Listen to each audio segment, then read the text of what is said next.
I first saw a PantoRouter a couple of years ago and was really intrigued by what it does, how it does it. Just the mechanism itself is really neat. The work it does is really neat. So I figured if I'm intrigued by this, I bet you're intrigued by this and just would like to know more.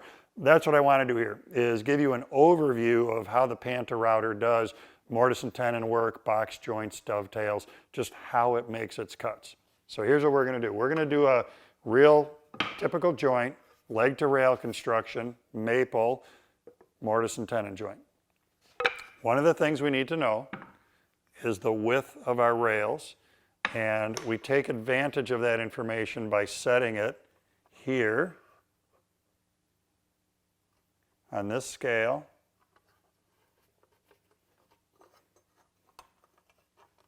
And that's going to lock in our position in this direction.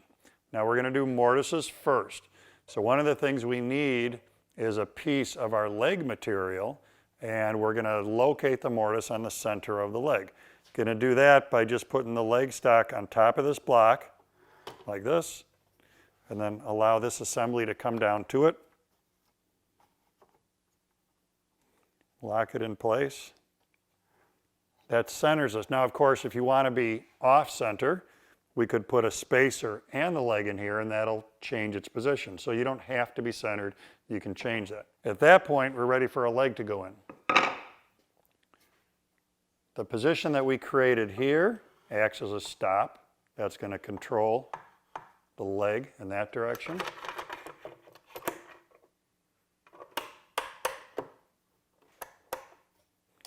Securing the work to the bed.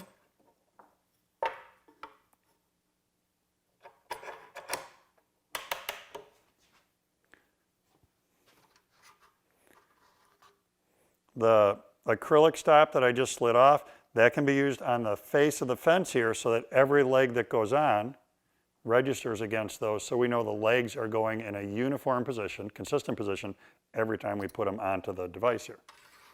Now, we're pretty well set, but we still need a couple things. We need to guide the router, and we need to know our depth of cut. Let's do depth of cut first. Very simple. I come over and kiss the router bit against the face of the material, and then using the scale here, I set my depth of cut. Now for me, if I'm doing a 3/4 inch rail, I'm going to do a 1/4 inch tenon. I like to make my tenons twice as long as they are thick, so a 1/4 inch tenon will be a 1/2 inch long. I overcut my mortises just a little bit, about a 1/16 of an inch, so I just set my depth of cut to 9/16. Now we're in pretty good shape, except we don't want to freehand a mortise, we want to guide the mortise, and this is really where the rubber meets the road with PantoRouter. This template right here is what does both our mortise work and our tenon work. And the templates are available in a variety of sizes, a variety of shapes. There's a lot going on here with the templates. The way it works is that the stylus here in the handle has a ball bearing on that end. The ball bearing goes into the slot, lock it in place, and now I bet you can visualize as I slide back and forth here, I'm going to get a cut on my leg that looks suspiciously like a mortise. So we can plug the router in and make this cut. Now, dust collection on this device is great. I've intentionally left the dust shroud off because if the dust shroud's on, you don't get to see the cut. So we're not going to get good dust collection here because the basket is off. But they're going to get the benefit of being able to see exactly what the router bit is doing.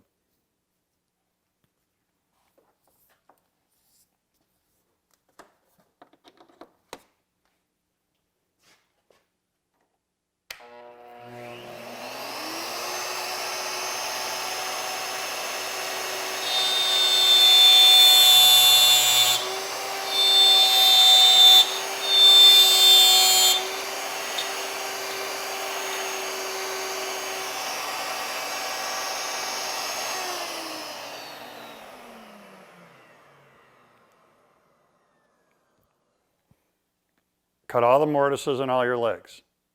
We're going to move right on to the rail here because I'm just doing onesie-twosie to show you how this works. So you would do all of your mortises while this setup is set up. Then what we're going to do is I'm going to swap cutters, put in a different diameter bit, and then I'm going to talk to you about, well, how do I know to swap cutter? How do I know what to do next? We'll work through that once we have our tenon material in the jig. I did a bit change now. One might say, how do you know what size bit to use? Well, look at the chart in the owner's manual, and it takes you through all of the variables, all the parameters of, we're doing this size tenon, we use this size bit, and this size bearing over here that's going to follow our pattern. So all that information is provided in the owner's manual. That's how I know where I'm going here. So we're ready to do our rails. All our mortises are done. The rail stock comes in, fence is in exact same position. That's part of what gives us great repeatability here. So push against the fence, lock our material.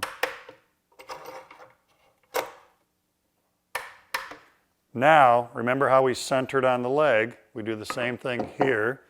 We take a piece of our rail material, use that block, that stop.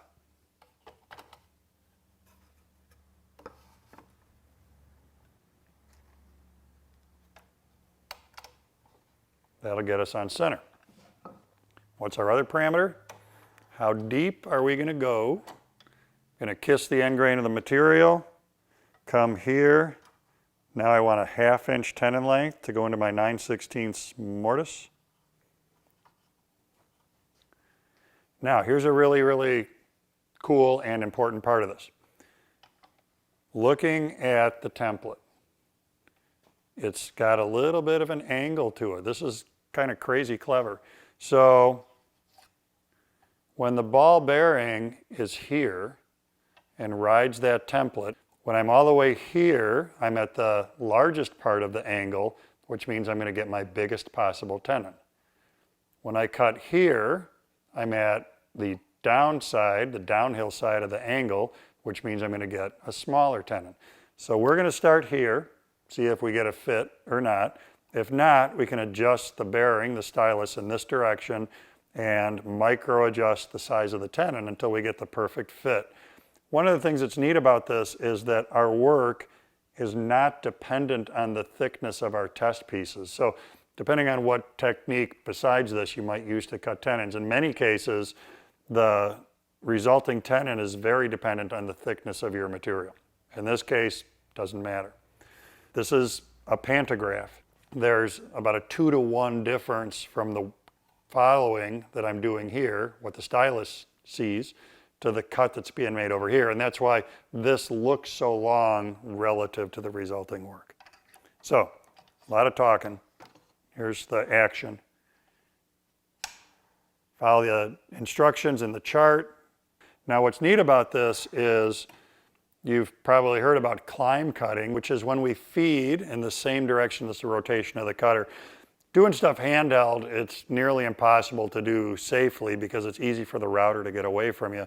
The benefit to it is that, especially if we're working on a chippy material, climb cutting gives us really, really good cut quality. It's one of the things that we can manage easily here just because of the mechanics of the way the PantoRouter works. So I'm going to climb cut the tenon here, and the result is going to be a really nice clean shoulder all the way around that tenon.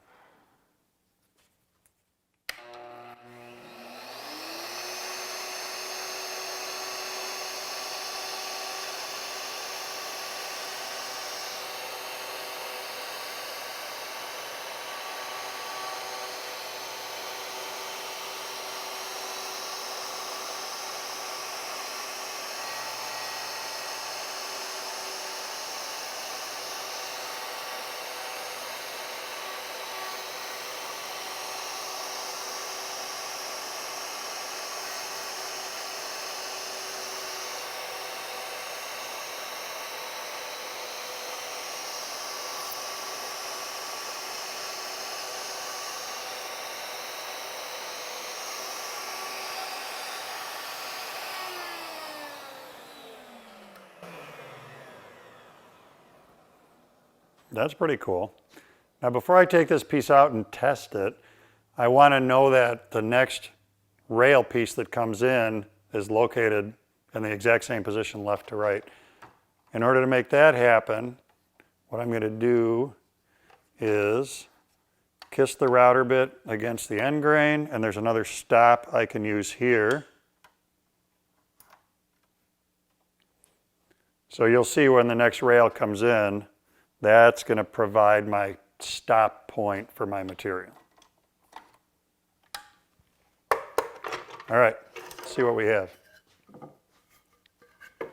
A mortise and a tenon, and as I expected, the tenon is a little bit too big. I want that to slip in there with hand pressure, not going to happen. So here's what we do. Ride the fence, kiss against the end of that router bit, that locates me left to right. Lock our material. Now in this case, I'm going to bring the stylus and the bearing out, so I'm using a narrower part of the angle, and go again.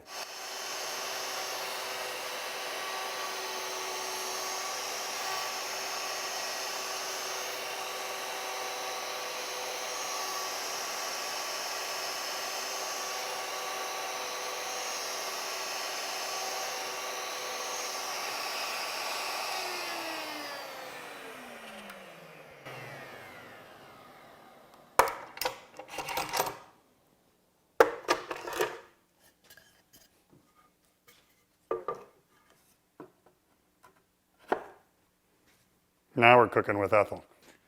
Once we have that setting, once we have that ready to go, now you're ready to do all your rails.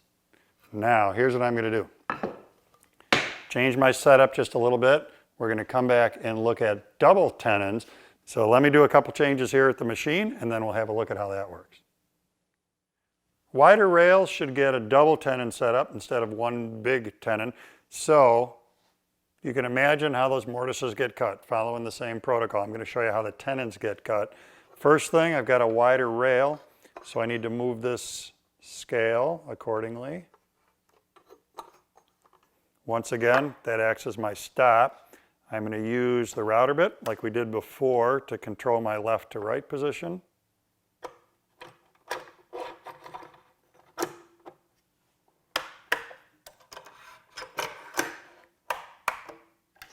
And then, when you look at the head of the machine here, 2 tenons, so instead of one big template on here, I've got 2 small templates, 2 small patterns. Same thing, we're just going to ride the outside of those, and if you put on your thinking cap and use your imagination, you can see how these are going to result in 2 tenons on the end grain of our material.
Pretty cool. Now, let's get gee whizzier. Angled tenons.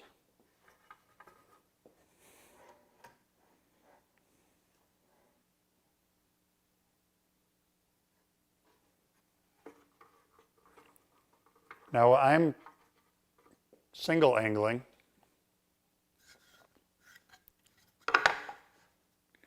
We could put an angled shim between the fence and the board and compound angle.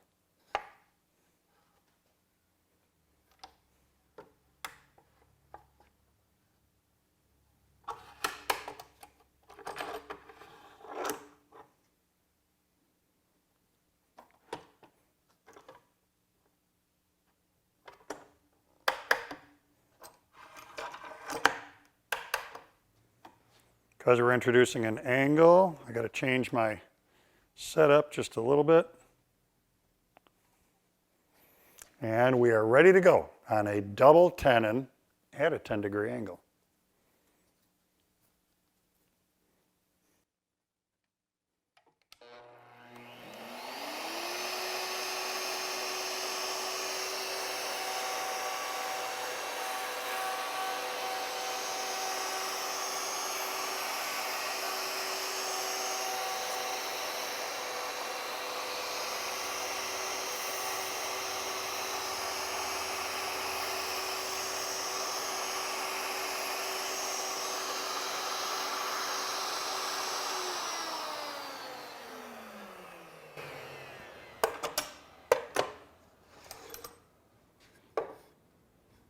Pretty neat. So, mortise and tenon. Now, again, use a little imagination. You can see how, if this template was on our fence and we followed that with the stylus, we would get box joints. There are also other shapes available. So conceptually, we're going to use the same idea over and over again. The stylus is going to follow a pattern, the router bit's going to make the cut, and we're going to get the fit that we want in the resulting joint. So there's your overview on a PantoRouter. Pretty neat tool and really capable of a lot of different types of joinery.